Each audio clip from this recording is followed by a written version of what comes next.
Welcome back to Pour Temecula, a local wine, beer, and beverage podcast with your hosts, Rick DeLucio and Shannon Cole. Today, we're tackling a big question. What should Temecula be known for? We asked local voices about Temecula's identity, starting with whether it has a true sense of terroir. Their answers led to a deeper conversation about what makes this region unique. Shannon and I share our own takes and respond to each other's perspectives. Whether you're a longtime local or just curious about what sets Temecula apart, this episode is a conversation starter about how our region builds reputation, identity, and meaning in the wine world. Cheers. But first, Shannon, what have you been drinking? I actually went to Mexico and went to visit a couple wineries. So I went on a cruise with a group of friends and we had a day in Ensenada. And so rather than staying in town, I booked a little wine tour and I picked the two wineries that we went to. So I chose two wineries that were making natural wine and both women winemakers, which is not very common in Mexico. And I was so impressed with the quality of the wine and how clean the wines were. Because, sometimes you get natural wine, it's, a little funky. Oh, yeah. Sometimes a few problems, just a few. These blew me away. I would have never guessed they were natural wine. They were fantastic. One of the vineyards, it was 100% dry farmed, which is cool. So it was a lot of fun. They had I had a pet nat made from Bordeaux grape varietals, and then they had an orange wine made from Sauvignon Blanc that was just fantastic. Among others, there was a really good Tempranillo, and then a Grenache Syrah Mourvèdre kind of blend. It was really good. Did you get a chance to talk to any of the winemakers or staff or anybody with the wineries about what their viewpoint on what they consider natural wine is? I did. So the first winery we went to, I'm probably going to butcher the name. It's probably but it was called Mina Penelope. So it's a husband and wife, and the husband was the one who gave us the tour and talked to us through the winemaking. He does everything in the vineyard. The old dry farmed vines were in his family for generations, and his wife is the winemaker. Their version of natural wine was basically like 0-0. So nothing, zero influence in the vineyard, so no chemicals, anything like that. They use a lot of animal influence and stuff like that to take care of the vines, and then minimal intervention in the winemaking process. So I didn't get into details if they do use sulfites during bottling, but everything else they don't do anything to the wine. Well, I think if they're promoting 0-0, they're promoting zero dosage, so no sulfite usage to preserve the wine or to knock back any bad bacteria. You are working on an episode about Temecula's, the natural wine producers in Temecula, and this will be a good opportunity to sort of compare two regions that are relatively close in distance. Valle de Guadalupe is not quite an hour south of San Diego? Yeah, I think once you're at the border, it's 45 minutes to an hour. Okay. Into Mexico. Yeah. Now you were on a boat, so a little bit different but yeah, well, that'll be good. I think that'll be an interesting perspective. So if you're listening to this and you're like, I don't get natural wine, we're going to go into that and we'll talk more about what that is, what that means, some of the laws or lack of laws and regulations on the terminology, where it's popular, and who's doing it here in Temecula. So it'll be good. Very excited for that episode. So to go back what I'm drinking, if you're curious of why Shannon and I sound a little bit different today, I'm actually out of town, out of Temecula for a while this summer to help out one of my parents. As we get older, our parents get older, so sometimes that means some other responsibilities. But it has given me a chance to go back to my hometown where I grew up many, many years ago. And one of the things I discovered is that, and when I say hometown, I grew up in a small town in Indiana, 600 people. When people joke around about a one stoplight town, we just had a 4-way stop. So we didn't even have a stoplight. But one of the things that opened nearby was a brewery and an old building that had like a landscaping, plants and things like that. So it was landscaping and planting material that you would go to when you wanted to do a garden or plant some trees. And it sat empty for like a decade. And in the last year or two, they turned it into a brewery. And I got a chance to go in there and see the work that they did in rehabbing it, which is pretty neat. Also got to try some of the beers, Midwest. So you get a lot of like Pilsners and lagers and Kolsch and very few IPAs. So for our California listeners, it was quite me being a Midwesterner coming to California and getting tons of IPA, now to go back Midwest and get more of those traditional kind of like German styled and European styled beers. So that was one thing I had. And the other thing was recently I was invited to judge wines in the Ramona Valley Vintners Association wine competition. And that was a super fascinating experience. And in the coming month, I will be able to talk to Kim Whalen, who is with the RVVA, and talk more about Ramona wines and give people a little overview of Ramona compared to Temecula. But it was a fascinating competition. There were 90 some wines between home winemakers and professional winemakers in the competition.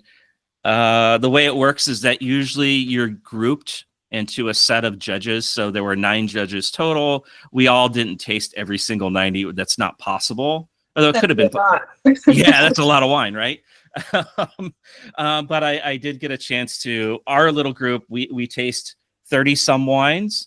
And then what happens is the best performing wines from all the different tables are put together into a final competition. And everybody tastes like the best 10, the top 10 rated wines of the day. And actually, I think it was probably 11 or 12 wines that we tasted and then competed against each other. So that was a really fascinating thing. Gave me a little bit of a flavor for the wines out of Ramona. After that, kind of like we did our like formal competition and rating and analysis. We were able to kind of informally get some lunch and then talk amongst ourselves. And I got a chance to talk to quite a few of the people out of Ramona. Of course, one of the questions I got was that, hey, we feel like Sangiovese is our grape. What's Temecula's grape? And I'm kind of leading into today's discussion of one of the things we started asking people was, what should Temecula be known for? So today's episode is all about, besides all the parties and things, party buses and hot air balloon rides and all these experiences, what should Temecula really be known for? So I figure we should dive into it, right? Let's do it. All right. So for those that are really unfamiliar with the wines of Temecula, one of the many questions I get is, and I'm sure Shannon, you too, is, what's Temecula known for? And if you ask around, you get a whole range of answers. Some people immediately name a grape like Syrah or Sangiovese, which I just teased. Others describe a style like bold, high alcohol reds, or maybe a focus on like Italian varietals. And well, there's always the ever polarizing sweet almondy fizz. Well, we wanted to dig deeper. So when we started this podcast, one of our goals was to explore Temecula's identity through the voices of the people shaping it. So we asked several guests from the local community, does Temecula have terroir? In other words, does it have a sense of place or a voice that comes through in the glass? You'll hear thoughts from Vito LaFata, Devin Parr, Dirk Uys, and Walter Carter. I mean, it does. I feel any wine region does have its terroir. Like, example, we know that this region does not do well with Pinot light-skinned grapes because it's hot out here, etc. But we know it does well with thick skin, Syrahs, this, that, etc. That it does. The mission of the wine owner is to figure out what terroir does best with their land, and then how is that being represented in the bottle. Yeah, I think just by virtue of the fact that, yes, it's a warm Mediterranean climate with moderating influences from the Pacific Ocean, generally decomposed granite soils, sort of well-draining sandy loam soils. Could I taste Temecula Valley in a blind? I think, yeah, generally speaking, fuller-bodied wines with some pleasant acidity thanks to those cooling influences. So yeah, I would say it does. Is it as distinct as like New Zealand or Burgundy? Yes, you know what it is. It's Southern California, uniquely Southern California wine terroir. Terroir, that is something that has not even been established yet. Nobody knows what the terroir is, because that is not what generally is made in this valley. If you make it in the natural style like we do, you can get the terroir out of it. And our terroir here really shows the mintiness of the local plants growing here, like the sage, rosemary, lavender, those sort of minty plant families that grows naturally in desert areas. And that is what we try to promote, but we're not really a known entity yet. But we hope others will go that route as well. Yeah, I mean, the story that we always tell is our location, our proximity to the world, being on the valley floor, 5,500 feet above sea level, the Rainbow Gap. We tell that story. We talk about how winemakers over time have seemed to figure out which varietals do better than others and why Bordeaux's might not be the thing that we're known for. We're going to do a tasting today of Rhone varietals, which it seems like that a lot of wineries can pick up some things from there. So I think we do have terroir. I think we're still a very young wine region. I think we're still trying to figure out which varietals are going to really hit home, which ones we should just really push out to the forefront. I think the other cool part is that you can do a bunch of different varietals here, and all of them are going to represent Temecula Valley in some way, shape, or form. That's something that I'm learning. So do we have terroir? Yes. I think what makes our region special is that you can do a lot of different things here. And I think we're learning what to do and what. Like, we know Pinot Noir there's not a whole lot of it out here just because it's tough to grow Pinot Noir in Temecula. But does that mean that we can't do Grenache or Mourvedre or Monastrell or Syrah, Sangiovese? So I think we're figuring out what our varietals that we really should push to the forefront. I think we're figuring that out. So yeah, we have terroir. We're still young. Napa's been doing it for 150 years, right? We're just celebrating, I think, 60 or something like that. 60 years of doing it. So we got a lot to learn. Got a lot to go. Kind of add on to that. Do you think there's a taste or a flavor that you feel is very Temecula? I think some people are surprised. I won't say a taste. I think some people are surprised. I don't know why, though, because we're a warm weather region. They're surprised about how much alcohol is in the wine. Sometimes I do a lot of tours and a lot of our special engagements and events. And I always try to talk about the ABV or the alcohol in a wine. And the hotter it is, the higher the sugar, the more alcohol you create.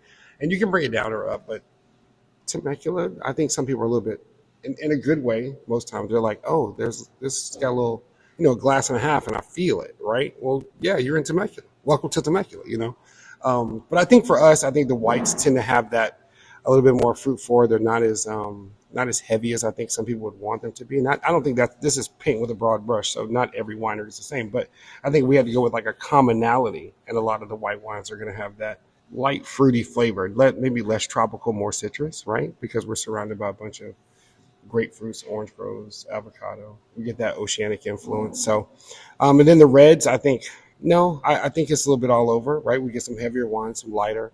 I've sat in a lot of rooms and watched a lot of people from outside the valley taste Temecula wines, and I love to watch the quality. You spoke to it earlier.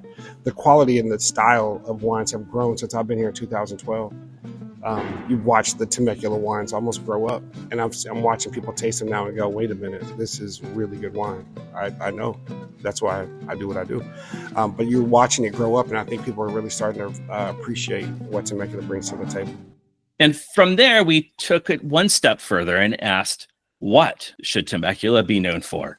Their answers are wide-ranging and often surprising. I think it should be known for the terroir. And also, I think for white wines that I think used to be very good in this valley, I think that should be brought back. I believe we can make a very, very good white wine. Yeah, I mean, what I hope Temecula can be known for is the collaborative feel that we have. Like versus looking at ourselves in competition, we can look ourselves in collaboration. And I know this is happening because, I've gotten to know Walter over at Donza. He's collaborative. I've gotten to know John over at Grapeline. He's collaborative. You start to find the people and we're all having the conversations where we're like, do we need to operate separate? There's a lot to go around. There's a lot of wines and people's different. Instead, let's figure out how we know, back to we have conversations about hospitality, how do we know how to send each other to each other so that when people do come to Temecula, they're having the best experience because we're all sending them to great experience. It's funny because when I first started here, I thought, like a lot of wine drinkers, I thought we should have a flagship varietal, right? Up north, they have Cabs and they have Pinot Noir. You know what? And I was like, get on my soapbox, Tempranillo. If you're going to send somebody to Temecula, they should be known for Tempranillo. But the more I think about it, I think that should be something that we have in the conversation. I love to be known for our passion, and not just in wine, but in food, in restaurants, and experiences, hot air balloons, events. I would love for people to go, man, if you want to have a good time, forget about just doing the winery. If you want to have a good time, take your family, take you and your partner, go to Temecula and just go. Set out on an adventure and go. I'd love to be known for our passion for what we do in whatever genre, whatever industry you're in. We're all in this together in Temecula. I'd love to be known for our passion, for what we do, whatever that is that you do. I want them to go, man, everybody in that town was really excited about everything they did, whether it's cheese or sidecar or transportation, whatever it is, hot air balloons, pachanga, going to the golf, whatever it is. I want to be known for our passion. I think that will elevate us to where we're going. I want to be known for us being passionate about our place that we live and work. So what should Temecula be known for? Here's our takes. All right. This is my take, and I'm going to say it. Okay. This is not Shannon's take or anybody else's take. It's just something I've personally come up with. I do believe that the wine should be really recognized for the distinctive Mediterranean varietals, a supporting winemaking community, and a tourism culture that emphasizes fun, authenticity, and connection. This region needs to develop its own identity and not imitate Napa or Paso or any place else. And it needs to just embrace these three unique characteristics I'm going to talk about. I'm proposing the 3 T's of Temecula: terroir, teamwork, and tourism. Okay, sorry, this is just going to be a little bit of ramble. I had to write down my notes too, just to make sure I get them clearly across. But when I say terroir, I mean, we have these warm, sunny days, and it's paired with the cooling afternoon breezes that come in from the Pacific Ocean through the Rainbow Gap. They retain acidity, but they still develop and still ripen. It's really well suited for like the Rhone, Italian, Spanish, and Portuguese varieties. I'm talking Syrah, Grenache, Sangiovese, Barbera, Vermentino, Arnese, Montepulciano, Tempranillo, and Alicante Bouschet. They all thrive here. And in addition, and this is something I've not talked about too often, even though we've talked about terroir before, is there's local vegetation of rosemary, wild herbs, olive, and eucalyptus trees. All those things, they go through the air and they all contribute to a wine's flavor. Sometimes you just don't taste it in the wines coming out of here. And that's another thing we'll talk about later. The second T, I think, is teamwork.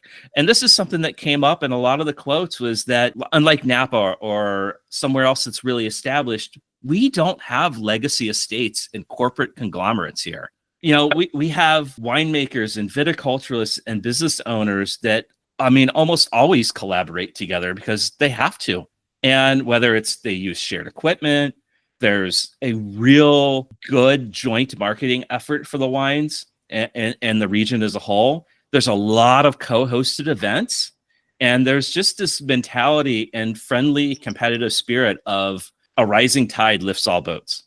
New winemakers are really welcomed here too. I find that. I don't know about you, Shannon, but you hear about somebody new and you're like, hey, I want to see what they're doing. I want to know what they're going to do in a year or two with those wines. Mm-hmm. And it just makes a really great atmosphere of innovation, experimentation, and mentorship. And you often find that people bounce around wineries, not that often, but they have worked for somebody else in a different winery.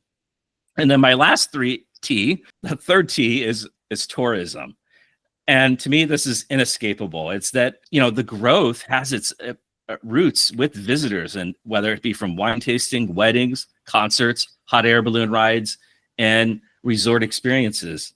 However, that narrative is evolving, and a lot more guests, they're not just after a fun weekend, but they want meaningful encounters with winemakers and vineyard walks or ATV rides, food pairings, educational tastings. Temecula has this opportunity to shift from wine country fun to wine country plus.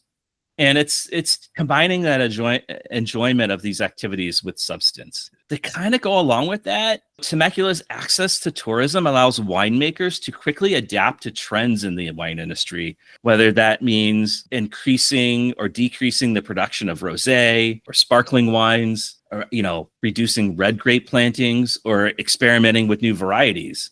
You look at Napa is always going to be defined by Cabernet and Chardonnay, no matter what they do. They're stuck. Whereas we can be adaptive and flexible to that consumer demand. Okay, I'm going to take a drink of water because I talked way too long. But Shannon, now's your opportunity to talk about what your personal take is on what Temecula should be known for.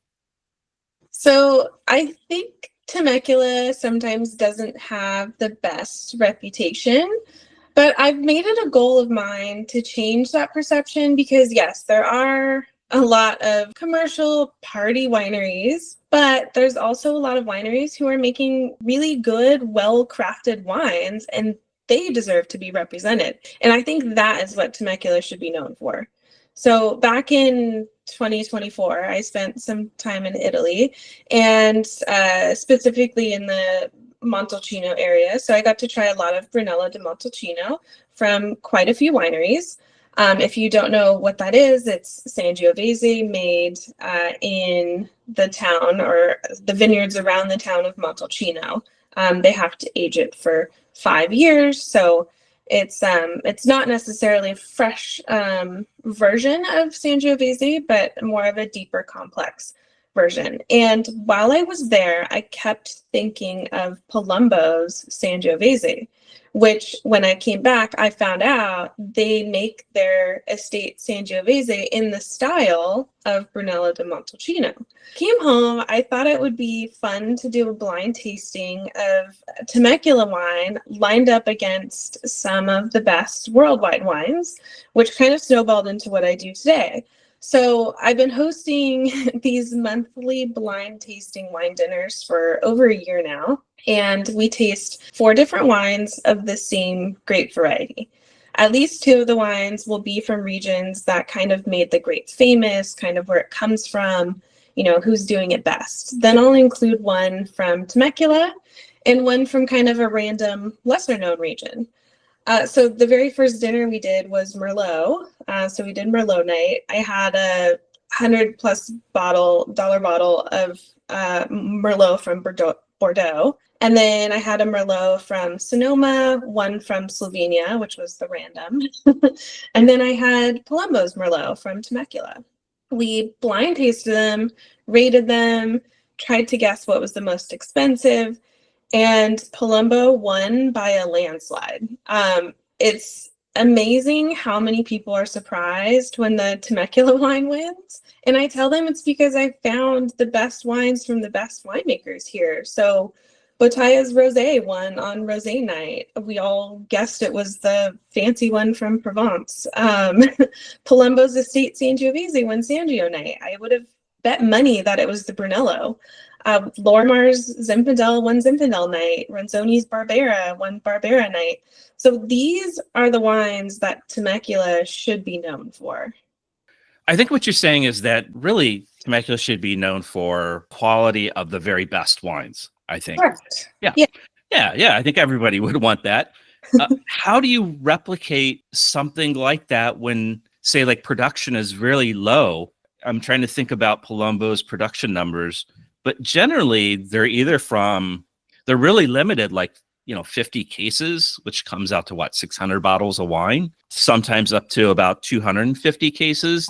Other producers might be a little bit more, but how do you replicate that sort of tasting to areas, let's say New York City, where, nobody has heard of Temecula before, or there's no representation in the local market of those wines? Right. I think that's the hard thing about it, is that these wineries that are a little bit smaller obviously don't have enough wine to export to restaurants in other states because they sell it all here, which is great. My hope is that, this spreads the word around Temecula and maybe even further, and kind of inspires the other wineries to up their game a little bit. And, look at these wines that are doing really well and standing up against wines from other regions in a blind taste, and think, okay, what are they doing that maybe we could do too? Because you can grow Sangiovese anywhere in Temecula, and I think it will do well. Most wineries around here do have Sangiovese, but maybe think about it a little bit differently and think, how can I get my wine to stand up and line up against these others? Sometimes I feel like we have too many producers in the town. Quality from producer to producer is fairly inconsistent. So do you think we need a little bit more consolidation than is happening right now, even though some consolidation is happening in the local wineries? Yeah, I do think that if, like, kind of what you said before, like a rising tide lifts all boats. So if we have these standout wines coming from these smaller winemakers, let's get the big guys to do that too, because those are the ones that are getting their wines out into the market outside of Temecula. And I don't want to, again, sound negative or throw anybody under the bus, but if we can change the narrative and change people's perception of Temecula by improving the quality of the wine across the board, it's just going to make everybody better. It's going to make our region better. People are going to make more money. Winemakers are going to have a better reputation. It's just going to really lift us up to the next level as a region, as a whole. Let's maybe backtrack a little bit on the varietals. I think it's a fair question. If you what do you associate Napa with? You associate with, world-class Cabernet and Chardonnay, right? Or a certain style of Chardonnay. You can associate the same things with Sonoma, but then toss in Pinot Noir does fabulous on the coastal regions and in Russian River Valley. And some other varietals too do well there. People will always demand a Chardonnay or a Cabernet Sauvignon when they come to Temecula because that's what they're familiar with, of course. Do you think we should move off those varietals even more than what we have been? I do. It's good to have something on the menu for everybody. Well, and that's another problem. Are there too many options? Yes. In most places, yes. Certainly, there are a few places where you're getting a multi-page listing of what's available. It feels excessive from a wine quality standpoint. They can't be all that good. Or they can't all be that good. Yeah, it's hard to focus to me. And I'm coming at it from a sort of a critical standpoint. And I'd love to have someone who's a winemaker in the Valley come in and talk to me a little, talk to us more and maybe make a counter argument there. But if you're making 20 different wines, it seems a little unfocused. Do you think that is a side or a what's the word I'm looking for here? It's just a side effect of having so much tourist business that you feel like you have to have, well, I need this rosé, I need a dry rosé, a sweet rosé, maybe a sparkling rosé, and I need a Pinot Grigio, a Chardonnay, an Arnais, a Vermentino, and I'm not pointing out any specific winery here. I'm just making this up as I go along. Is that just a side effect of having so many tourists come into the area, or do you think that's I'm just trying to, we're a winery, we're trying to figure out what's really best. I think you're right. I think it does have a lot to do with tourism because we are such a, for lack of a better word, a touristy wine region. So people, I do think people feel like they have to have something on the menu for everybody, which is fine. But I'm going to use Palumbo as an example again. They, for a while, they were only doing red wine. And I think maybe they had 5 wines on their menu. And I thought they were all fantastic wines. And that's kind of what I got to know them for. Occasionally they'll do a Viognier white wine. They just did a rosé this year, which I also thought was delicious. But it's a good example to take a look at what grows well, what you can make well, and stick to that. And people will find you and be loyal to you and come to you when they realize that you know what you're doing and you're making really good wine. So you don't need to have dozens of different options on the menu. People will come to you if you're making good wine. Agreed. Let's maybe dive into some things that we can take away from this. I think we both agree that the varietal exploration for like these grapes from Greek, northern and southern Italy, Spain, Mediterranean, those are really the varietals and grapes that I think we both feel like are really succeeding here. And maybe you can go into that a little bit more. Yeah. I read a comment on a wine enthusiast article that somebody left saying, stop comparing Temecula to the Mediterranean, something like that. And there's a reason we do that. Like you said earlier, we live in the same climate that a lot of these Mediterranean regions live in. Per the WSET definition, we are a warm to hot Mediterranean climate. So let's lean into that, embrace that, grow those grapes. They're going to do well. I agree. Which brings the kind of counterpoint to when I was talking about the varietals. I mean, there's so many, very indigenous Italian varietals that people try out here. Is it too many? And I think it just depends, maybe. I don't know. I'm kind of backtracking on that varietal comment now that I'm thinking about it. Yeah, I mean, there are a lot of varietals, but again, like as a single winery, choose a few that you're passionate about, that you want to grow, that you want to show to people. And every winery is going to do their own thing. So, you don't have to have every single one of those Italian varietals on your menu. Just pick a few that you can do really well. Somebody else is going to pick another few that they can do really well. And as a region, we can have all of those grape varietals together, but not every winery has to have every varietal. I agree with that. I think another thing that we can both agree that Temecula should kind of lead in more is to get away from the excessive alcohol and oaked style. I'm talking about fresher styles, less aging, less oak, better alcohol management, maybe picked a little bit different, maybe a blend of, later harvested fruit along with earlier harvested fruit. Just a more refined, elegant, and nuanced wine. Yeah, we don't need any more 15+% alcohol, new oaked Cabernet Sauvignon. Oh, 15%. That's a low alcohol for Temecula. You're right. In some places, that's just super low. But we won't, again, go into any names. Other thing that I think we can both agree on is just let's move away from the party buses and party semi-trailers. I don't know. Maybe you can articulate how we both feel on this one. There's a place for them. I get the reasoning. I've been on a party bus before. It's a lot of fun.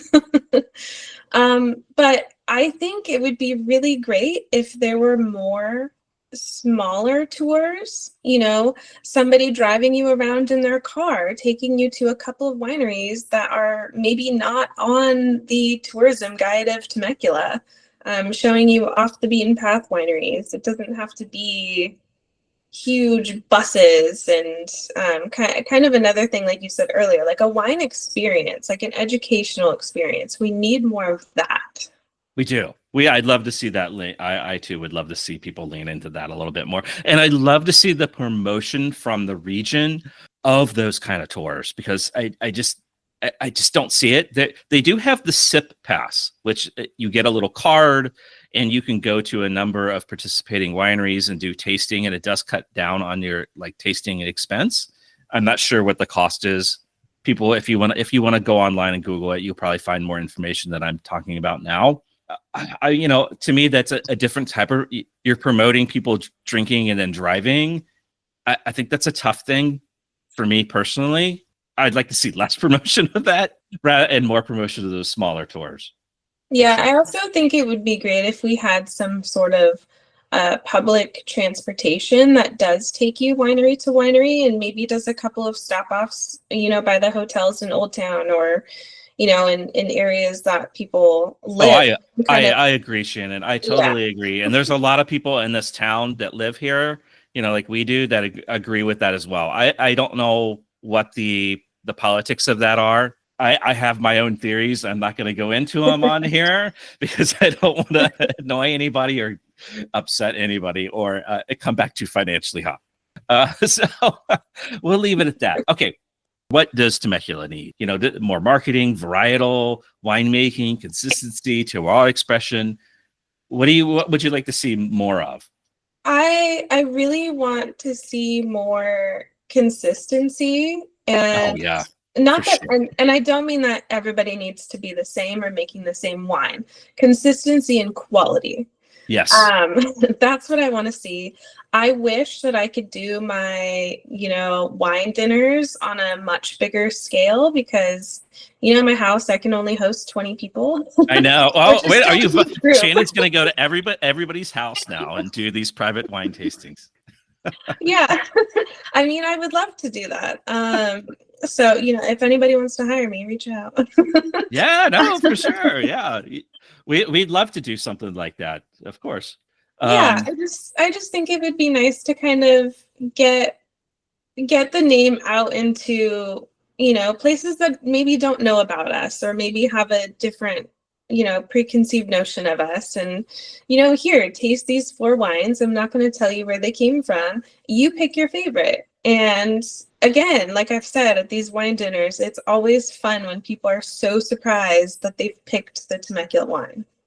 Yeah, I think one of the comments I had thought about was that to just have to be more critical of the wines, especially, there is sort of like an insular, self-congratulating thing going on. I think it's gotten better in the last few years post-COVID.